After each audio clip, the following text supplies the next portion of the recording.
Hello and welcome students, আশা করি তোমরা সকলেই খুব ভালো আছো। জ্ঞানজ্যোতি কোচিং সেন্টার পক্ষ থেকে তোমাদের সবাইকে আর একবার স্বাগত। তো আমি মীরা ম্যাম, আমি আজ তোমরা যারা যারা বাঁকুড়া ইউনিভার্সিটি আন্ডারে পড়ছো, তোমাদের সেকেন্ড সেমিস্টার মেজর বেঙ্গলি যে পেপার রয়েছে সেখান থেকে আজ যে বিষয়টি নিয়ে আমি আলোচনা করব সেটা হচ্ছে বাংলা গদ্য সাহিত্য বিকাশে শ্রীরামপুর মিশনের অবদান কতটা রয়েছে সেই সম্পর্কে কিন্তু আজকে ক্লাসে আমি তোমাদের সঙ্গে আলোচনা করব এবং বুঝিয়ে দেবো। ঠিক আছে? ক্লাসটা শুরু করার পূর্বে আগে খুবই একটা গুরুত্বপূর্ণ ইনফরমেশন তোমাদের সঙ্গে আলোচনা করে দিয়ে যাই। তোমরা যারা যারা ভাবছো এই সেমিস্টার আমাদের সঙ্গে অনলাইন ক্লাস বা নোটসের জন্য যোগাযোগ করবে তাদেরকে বলে দিই, দেখো এখানে নিচে দুটি নাম্বার দেওয়া আছে। এই নাম্বার দুটি হচ্ছে আমাদের Gyanjyoti coaching centre official helpline number. যে কোনো একটি নাম্বারের মধ্যে কল করে নিয়ে কিন্তু আমাদের সঙ্গে যোগাযোগ করে নিতে পারবে। তার সঙ্গে তোমাদের বিভিন্ন সেমিস্টার কোর্স ফি কি আছে সেটা বলে দিচ্ছি। যারা মেজর কোর্সের আছে তাদের জন্য কোর্স ফি আছে 1199, আর যারা মাইনর কোর্সের আছে তাদের জন্য কোর্স ফি আছে 699। আর আমাদের কোর্সে যদি তোমরা অ্যাডমিশন নাও, যে যে সুবিধা তোমরা পাবে সেটা হচ্ছে এখানে তোমরা live classes, recorded classes, high কোয়ালিটির নোটস, তার সঙ্গে পাবে তোমরা 100% কমন সাজেশন। এই সবগুলো সুবিধা কিন্তু তোমরা একসাথে পেয়ে যাচ্ছ। ঠিক আছে, এই ইনফরমেশনই দেওয়া ছিল। এখন আমি ক্লাসের আলোচনায় চলে যাচ্ছি। দেখো, প্রথমে বলেছি শ্রীরামপুর মিশনের অবদান কতটা রয়েছে বাংলা গদ্য সাহিত্য বিকাশে, সেই নিয়ে কিন্তু আজকে ক্লাসে আমি তোমাদের সঙ্গে আলোচনা। ঠিক আছে, এখানে একটু টাইপিং মিস্টেক আছে, তোমরা ঠিক করে নেবে। দেখো, বাংলা গদ্য সাহিত্য বিকাশে শ্রীরামপুর মিশনের অবদান কতটা রয়েছে সেই সম্পর্কে আলোচনা করব।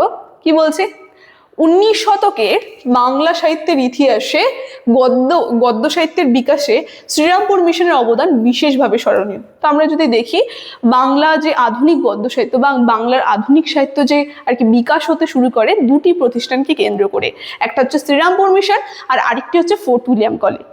আজকে কিন্তু সেখান থেকে যে শ্রীরামপুর মিশন রয়েছে সেই সম্পর্কে কিন্তু আলোচনা করছি। দেখো কি বলছে, ইংরেজরা খ্রিস্টান ধর্ম প্রচারের জন্য মূলত গড়ে তুলেছিলেন শ্রীরামপুর মিশন। মানে তাদের আসল উদ্দেশ্য ছিল যে তাদের নিজেদের যে খ্রিস্টান ধর্ম রয়েছে সেটা প্রচার করবে।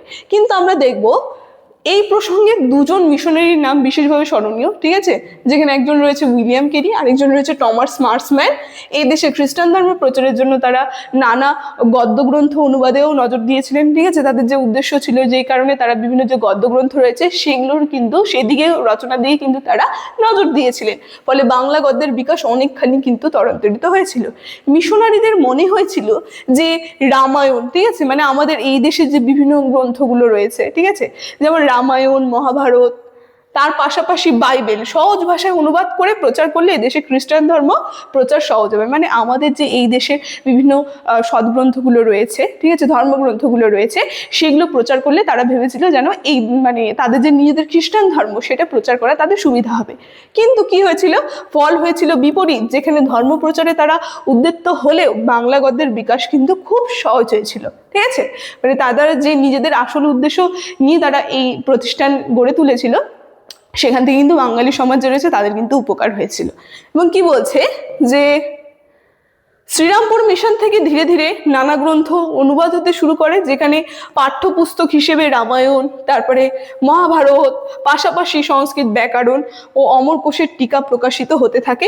এখান থেকে কিন্তু আমরা যে মঙ্গল সমাচার, মতিউর চরিত, এটা কিন্তু প্রকাশ পায় এই শ্রীরামপুর মিশন থেকে। ঠিক আছে, তারপর কি বলছে, যেমন মার্সম্যান অনুবাদ করেন ভারতবর্ষের ইতিহাস, তার সঙ্গে বাংলার ইতিহাস, এই গ্রন্থগুলো কিন্তু অনুবাদ করে থাকেন। ঠিক আছে, এই সমস্ত গ্রন্থগুলো কিন্তু অনুবাদ হয়।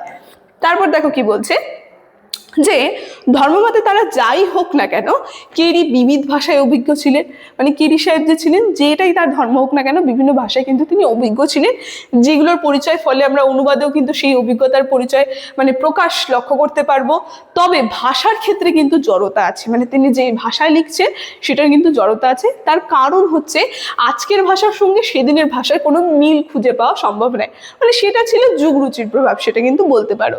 তবু বাংলা গদ্যের বিকাশে এদের অবদানকে কিন্তু অস্বীকার করা যায় না। যত জড়তা থাকুক, ঠিক আছে, তবু কিন্তু তাদের অবদান কিন্তু আমরা অস্বীকার করতে পারবো না। এবং কি বলছে, যে বিভিন্ন পুরাতন গ্রন্থ অনুবাদ ও পুনঃপ্রকাশের ফলে বাঙালির বিশেষ লাভই হয়েছিল, তেমনি এই প্রতিষ্ঠানকে ঘিরে বাঙালির মধ্যে একটা আত্মচেতনা বৃদ্ধির সুযোগ কিন্তু এসেছিল। মানে তাদের নিজেদের যে আত্মচেতনা সেটা কিন্তু বৃদ্ধি করতে শুরু করে এই প্রতিষ্ঠানকে কেন্দ্র করে।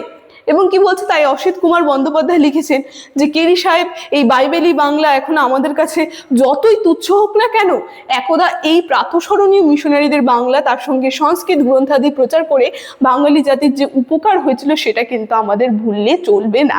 ঠিক আছে, তো এই যে আজকের ক্লাসে কিন্তু খুবই আর কি সংক্ষিপ্ত আকারে কিন্তু আমি এই টপিকটা নিয়ে তোমাদের সঙ্গে আলোচনা করলাম। আজকের ক্লাসের আলোচনা তাহলে আমি এখানেই শেষ করছি। ভিডিওটি শুরু থেকে শেষ অবধি দেখার জন্য থ্যাংক ইউ।